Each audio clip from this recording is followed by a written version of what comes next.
Saludos amigas, saludos amigos, sean todos ustedes bienvenidos y bienvenidas a su programa Mundo Legal. Como siempre, yo su servidora, Raiza Castillo, tratando de brindarle a todos ustedes información legal para su defensa y su provecho.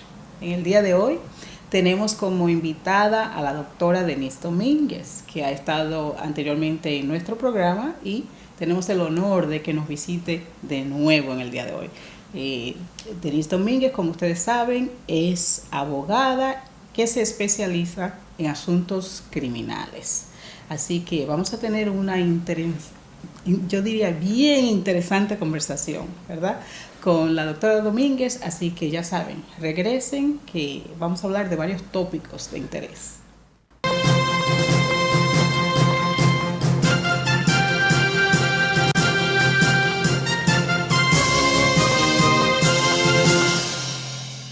Castillo y Asociados, oficina de abogados con una amplia experiencia en leyes de inmigración, divorcios, accidentes y negligencias. Bufet dirigido por la doctora Raiza Castillo, con más de una década abogando por los intereses de sus clientes en asuntos de viviendas, contratos y bienes raíces. Visítenos en la calle 157, casi esquina Broadway, o llámenos al 212-942-0200. Castillo y Asociados, un equipo de abogados interesados en defender sus derechos.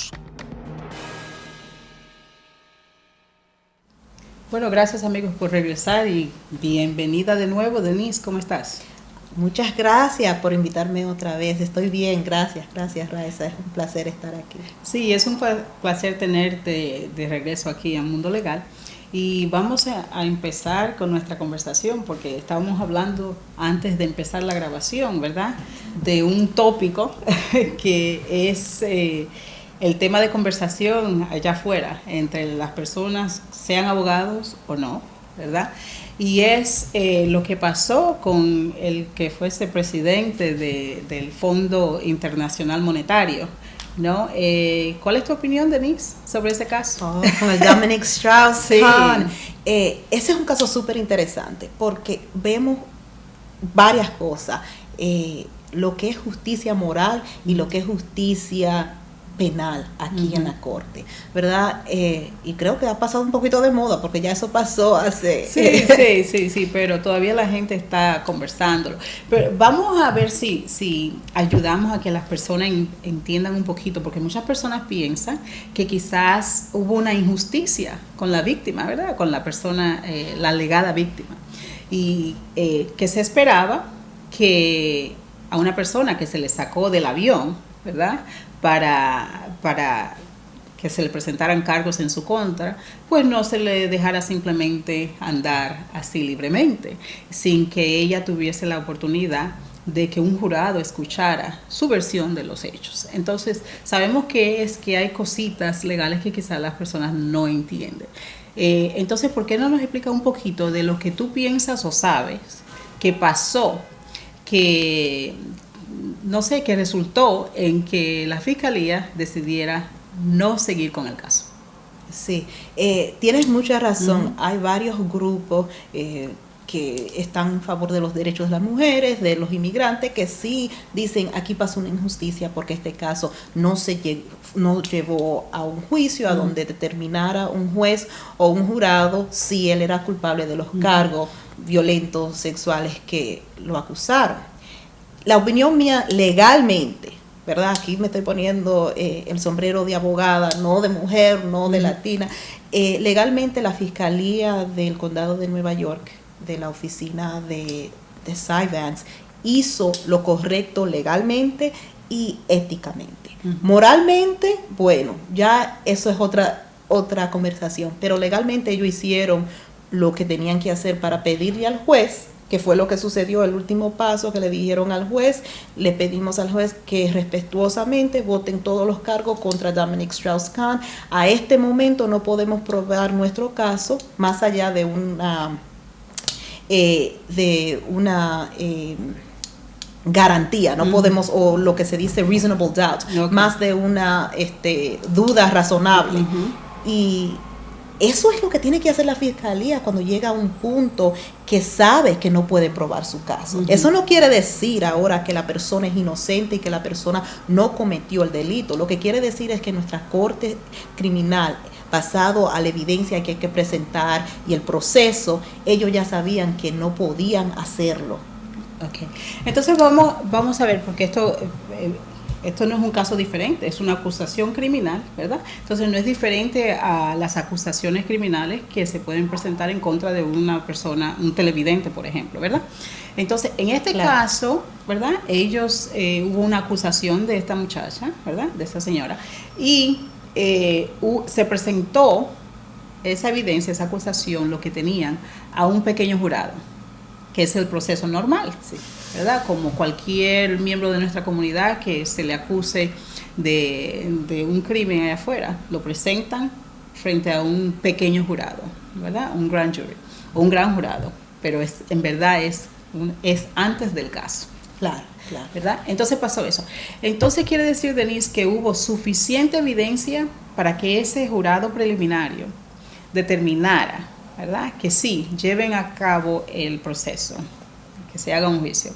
Pero entonces la fiscalía tiene que reevaluarlo, y lo reevaluó y decidió que no hay suficiente para seguir. Exacto, porque la prueba necesaria es diferente. Lo que se llama grand jury, ese jurado solamente tiene que determinar si había suficiente probabilidad para que la policía hiciera un arresto, que esta persona, hay la probabilidad que cometió estos crímenes.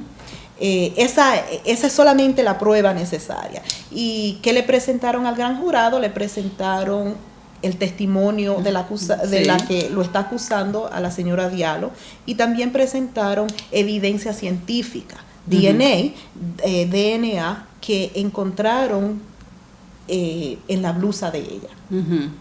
Ahora, eso es suficiente porque la fiscalía le creyó a lo que ella estaba diciendo, más esa evidencia es suficiente para presentárselo a un gran jurado, porque aquí en la ciudad de Nueva York, si uno está acusado de un crimen mayor, lo que le decimos un felony, pues tiene la fiscalía un tiempo, 144 horas, para llevárselo y presentárselo a un gran jurado, para proceder como un cargo mayor. Sí. Y fue lo que hicieron. Ahora, cuando iban ya para preparar el caso, para ir a juicio o determinar otras cosas, se dieron cuenta que ya no, que la evidencia que tenía había cambiado. Que la evidencia que ellos tenían no le iba a poder probar ese caso alante de un juez o alante de un jurado, que es lo que todo el mundo está pidiendo o ha pedido. Pero públicamente ellos hablaron no tanto de si tenían suficiente evidencia, sino de la credibilidad de la mujer. Y por eso yo pienso que las personas tienen la opinión que tienen, porque están hablando de la credibilidad de la llamada víctima, ¿verdad? Y se supone que en todos los casos de violación, ¿verdad?, es la credibilidad de la víctima en contra de la credibilidad del acusado. Sí. Siempre va a ser así. Entonces, ¿cómo es que este caso, cuántos casos tenemos de nuestros hombres ser acusados de violación? ¿Y cuántos de esos casos son descontinuados por la fiscalía? No mucho. Bueno, al contrario, que son uno de los casos a donde normalmente se llega a un acuerdo y no llegan tanto a juicio. ¿Por qué? Porque son uno de los casos más difíciles para la fiscalía probar.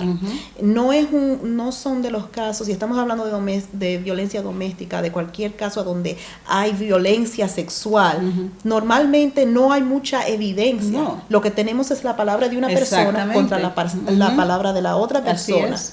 Algunas veces tenemos, como en casos así, DNA, o tenemos foto de que hubo, que le pegaron o algo así, pero normalmente no hay mucha evidencia. No es un caso donde tenemos una arma de fuego o tenemos algo que se pueda decir, esto fue lo que se encontró. Entonces son uno de los casos más difíciles para... Pero eso lo hace prototípico, es el prototipo de caso de violación. Y normalmente cuando estamos hablando de la persona que está acusando al otro, bueno, que esa persona haya mentido, eso es cosa para que el jurado o el juez lo decida. Pero aquí habían más cosas. No era solamente que lo que ella aparentemente estaba dando diferentes acuerdos de lo que había pasado. También sucede que habían motivos. Ahora, por ella llevar a cabo y traer a cabo un caso civil, bueno, ya le dio al otro lado mucho más para que ellos dijeran, bueno, ya tenemos un motivo porque ella está mintiendo. Más razón para que ellos piensen que ella está mintiendo. Sabemos que para ello probar, no hay que probar solamente que hubo contacto sexual. Eso se sabe. Ahí no hay duda porque tenemos la prueba científica. Lo que ellos necesitan probar es que no hubo consentimiento. Que no hubo consentimiento y que fue a la fuerza. Bueno, entonces, nada, se podrá seguir uno debatiendo, ¿verdad? Porque si entre abogadas quizás hay un poquitito de diferencia, ¿verdad? Legalmente sabemos que sí, que la fiscalía hizo lo correcto. Y si todos los casos fueran así, a donde tuviera la prensa, donde tuvieran los medios de comunicación tan pendientes, pues tuviéramos más justicia. Legalmente hubo justicia porque la fiscalía hizo lo que tenía que hacer. Cuando la fiscalía se da cuenta que tiene un caso que no lo puede probar, es el deber de la fiscalía de descontinuarlo. Pero no vemos eso tan a menudo. Exactamente, ahí quería llegar. Bueno, entonces vamos a tomar una breve pausa, Denise, amigos televidentes, y vamos a regresar con la segunda parte de esta interesante conversación con Denise Domínguez. Gracias.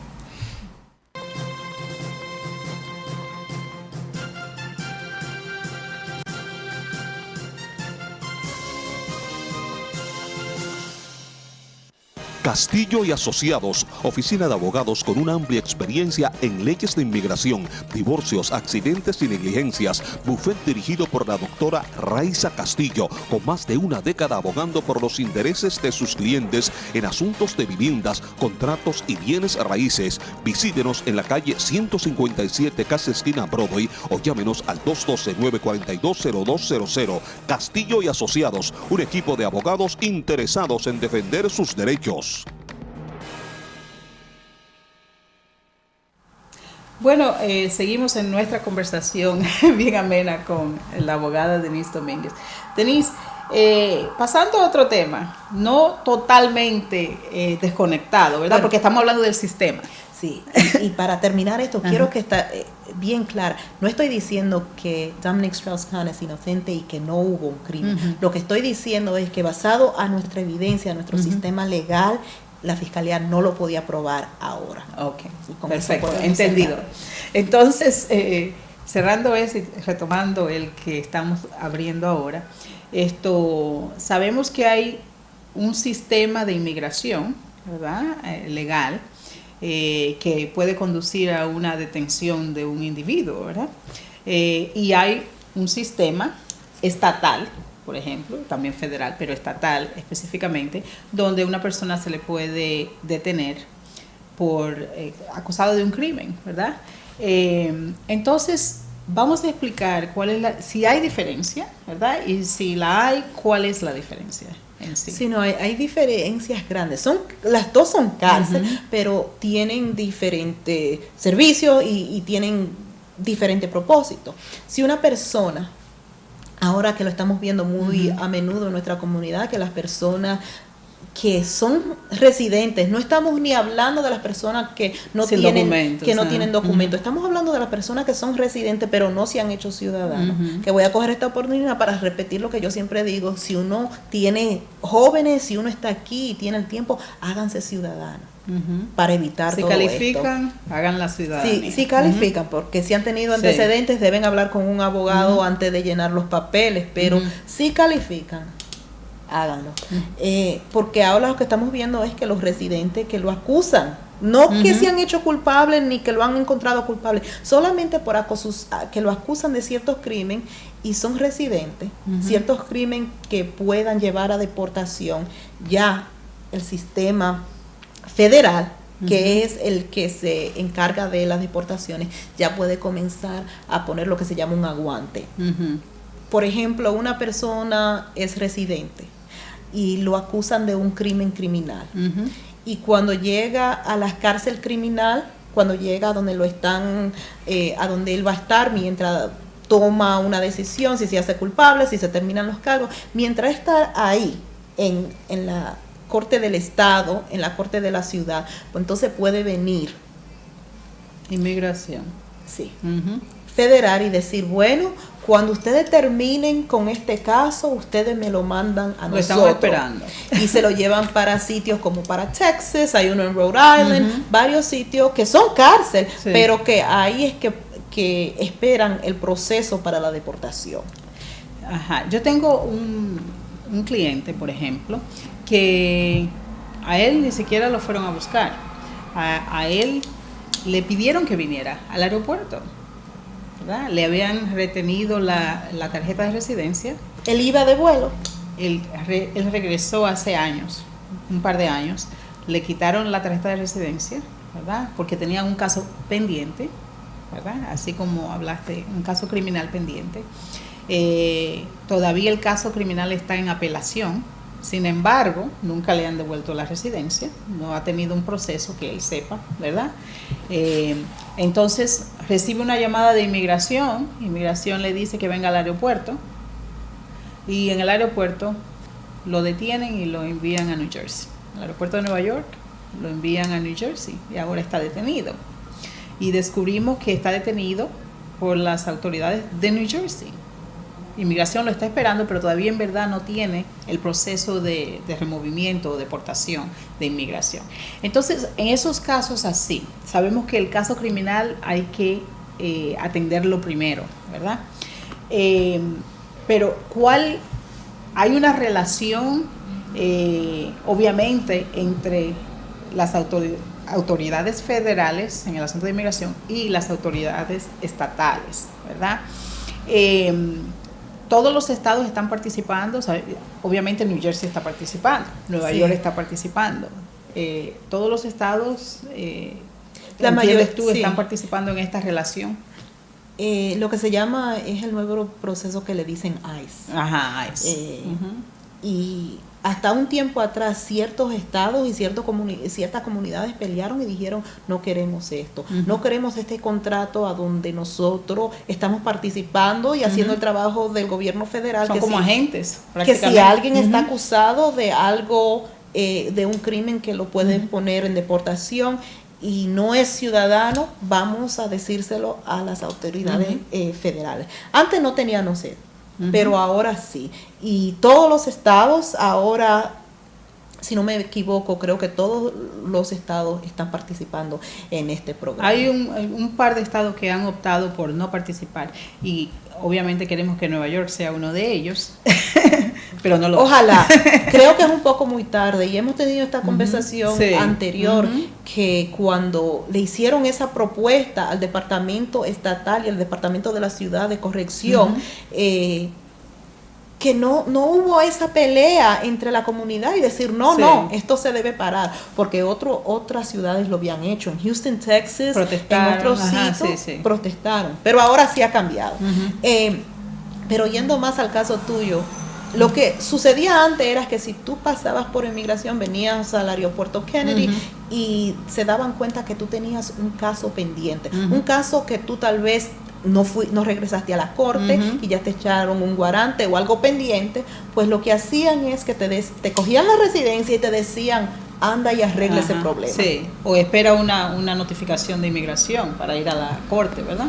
Y ahora lo que están haciendo es que lo están avanzando más el proceso. En ese caso que tú me estás diciendo, pues a esa persona le quitaron la residencia, pero lo que estoy suponiendo es que nunca fue a la corte criminal a arreglar el caso y aparentemente tiene un caso pendiente en New Jersey. Tal parece, ¿verdad? Porque el único caso criminal del cual él está consciente está en apelación. Bueno, vamos a estar claro lo que es apelación, porque la gente algunas veces se confunde. Sí. Si, por ejemplo, uno de los casos que yo he representado, un taxista 10 años atrás, pues lo encuentran con algo en el carro, con un poco de droga, pues lo acusan, comienzan el proceso y le echan fianza. El cliente nunca regresa a la corte, han pasado 10 años, pero ese guarante todavía está pendiente. Y aunque trate de reabrir lo que sería como una apelación. No es una apelación, es un caso a Sí. donde tú, la corte lo tiene como que tú, o que te fuiste corriendo y no viniste a regresar a tu no importa lo proceso. Que estés haciendo ahora. Entonces, ahora el sistema puede continuar porque tú lo has parado, no continuar, tú lo has parado, entonces tienes que venir a regresar ahora a enfrentarte a los cargos originalmente que te fuiste para otro sitio. Entonces, obviamente las personas no tienen muchos derechos, no pueden objetar. Si son detenidos, ¿verdad?, por algún asunto criminal, e inmigración también le notifica que lo van a esperar hasta que termine eso para procesarlo en inmigración. Tienen que hacerlo. Ahora está horrible, está muy horrible porque estamos hablando de personas que están solamente acusadas de un crimen, no que se han declarado culpables, que eso lo hemos visto. Sí. Sabemos que las personas que ya se declaran de ciertos crímenes criminales, que cuando están, después que terminan su sentencia en el Estado, pues lo deportan. Sí. Eso, pero ahora lo estamos viendo al principio del proceso. Pero sí hubo un caso que la Corte Suprema ha dicho lo siguiente, la Corte Suprema ha dicho, bueno, no podemos decir que la deportación es algo tan pequeño, que es una consecuencia insignificante cuando estamos hablando de la Corte Criminal. Los abogados defensores tienen el derecho de decirle... La obligación. Que si ustedes se hacen culpables de esto, pueden tener consecuencias inmigratorias y deportación. Y si no le dicen eso, eso es una base para entonces apelar el proceso. Apelar el proceso criminal. Apelar el proceso criminal, que es algo que por lo menos lo aguanta la persona aquí mientras van por ese proceso y decir, este abogado nunca me dijo a mí que si yo me declaraba culpable o que si no hacía tal cosa, esto me iba a afectar y me podía hasta deportar. También es importante lo que dijiste antes, y es que inmigración, el sistema estatal criminal está siendo proactivo, entonces las personas tienen que ser también proactivas, hacerse ciudadanos, ¿verdad?, antes de que deban o tengan la obligación de enfrentar un problema como tal y se vean arriesgados a perder su estatus inmigratorio. Bueno, hemos llegado, ¿puedes creer que hemos llegado al final del programa? Bueno, por lo menos al final de este segmento, ¿verdad? Pero ya se nos está acabando el tiempo. Entonces, ¿qué tal, Denise, si tomamos otra pausa bien breve y regresamos para concluir nuestra conversación del día de hoy? ¿Está bien? Ok, así que ya volvemos.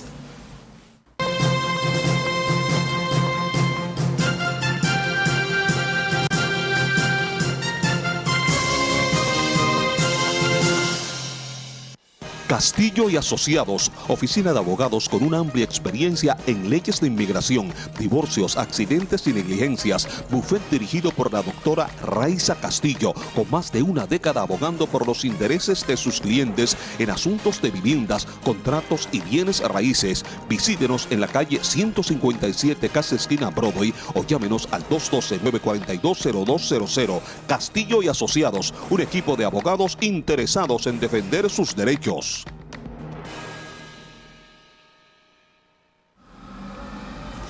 Bueno, Denise, en los pocos minutos que nos quedan, vamos a compartir con los amigos televidentes sobre un tema que a mí me molesta un poquito. Lo he notado y me molesta. Y es que yo he visto que a los inmigrantes que lo arrestan, ¿verdad?, porque tienen un crimen pendiente, ¿verdad?, y lo amenazan con deportación, están en proceso, lo empiezan el proceso, a veces ofrecen soltarlo bajo fianza, ¿verdad?, igual que a cualquier otra persona acusada. Sin embargo, la cantidad que ponen como fianza parece exorbitante, mucho más alta que a una persona acusada del mismo crimen, pero que no tiene el problema de inmigración. Entonces, ¿cuánta discreción tienen los fiscales, ¿verdad?, en esto de la cantidad de fianza? Bueno, si estamos hablando de fianza que en un caso criminal, que es diferente a una fianza que se ha puesto en una corte federal o en un proceso federal que ya es de deportación. Son dos cosas separadas. Sí. Y normalmente, si la persona tiene la dicha que está en un proceso de deportación, que la fianza sea una fianza que la puedan pagar o que sea de cierta cantidad, porque algunas veces en el proceso inmigratorio federal no le permiten ni que paguen fianza. Así lo que es. se llama remand, Ajá. que no hay opción de pagar fianza. Sí, yo estoy hablando precisamente de la fianza en el proceso de inmigración, de deportación, y siempre es altísima. Bueno, en el sistema criminal, ciertos de los factores que consideran para la cantidad de fianza que pide la fiscalía, entonces la defensa dice no, será menos, y el juez entonces decide, es basado a las conexiones que tiene esa persona. Si tú eres un ciudadano, tú tienes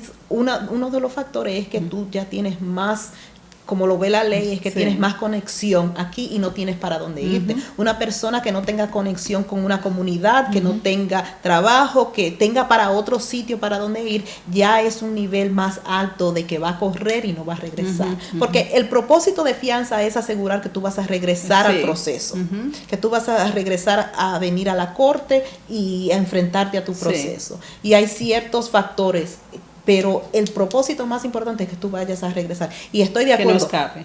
No es justo, pero una de las razones que tú estás viendo que para las personas inmigrantes la fianza puede ser más alta a una persona que sea ciudadana es porque es el riesgo de que pueden irse para otro sitio. Y se entiende, pero yo estoy hablando de un caso donde unos muchachos primos colombianos fueron arrestados por vender mercancía robada. Esa fue la acusación. Son familiares, tienen la misma conexión a este país, tienen tíos, padres, etcétera, etcétera, todos los mismos familiares, ¿verdad? Y el que no tenía documentación, que lo pusieron en proceso de deportación, ¿verdad? Le pidieron una fianza de $20,000. Mientras que a los otros, que eran ciudadanos... ¿Eran ciudadanos o residentes? Ciudadanos. Sí, los primos eran ciudadanos. Pero es el mismo crimen, todo ¿Vieron igual. al mismo juez? No, porque este estaba en proceso de deportación, eso es lo que quiero decir, que si es por el riesgo de que se escapen, ¿verdad? Y no enfrenten a la justicia, me parece que estaban en el mismo riesgo. Sí. Pero lo ven diferente. Y también hay otros factores. Dependiendo del juez que te toque también, hay jueces que echan más fianzas que otros, hay fiscales que piden más que otros. Sí, porque en este caso el juez nos dijo que conversáramos a ver si lo bajaban. Así que el juez estaba buscando, ¿no?, que se hiciera un arreglo donde él pudiera pagar la fianza. Sin embargo, la fiscalía estaba empujando. Porque la fiscalía lo ve que es una persona que no va a regresar y por eso es que está pidiendo esa cantidad.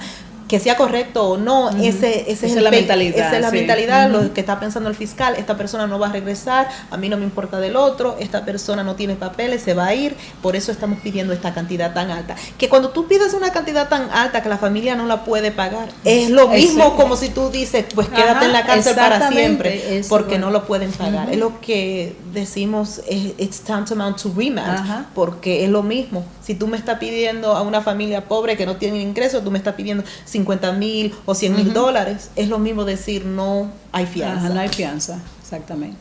Bueno, Denise, con esto, esa va a ser la última palabra, básicamente.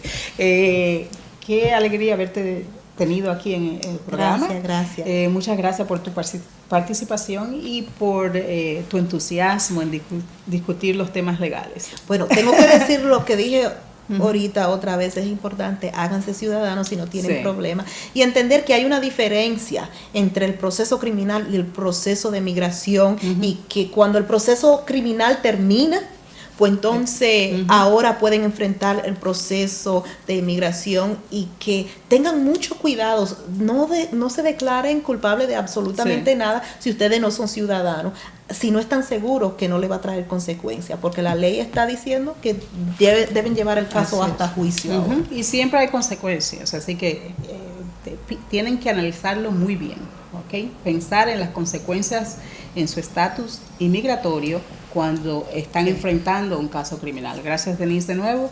Gracias, amigos y amigos. Y esperamos que estén aquí en Mundo Legal la semana próxima. Hasta entonces.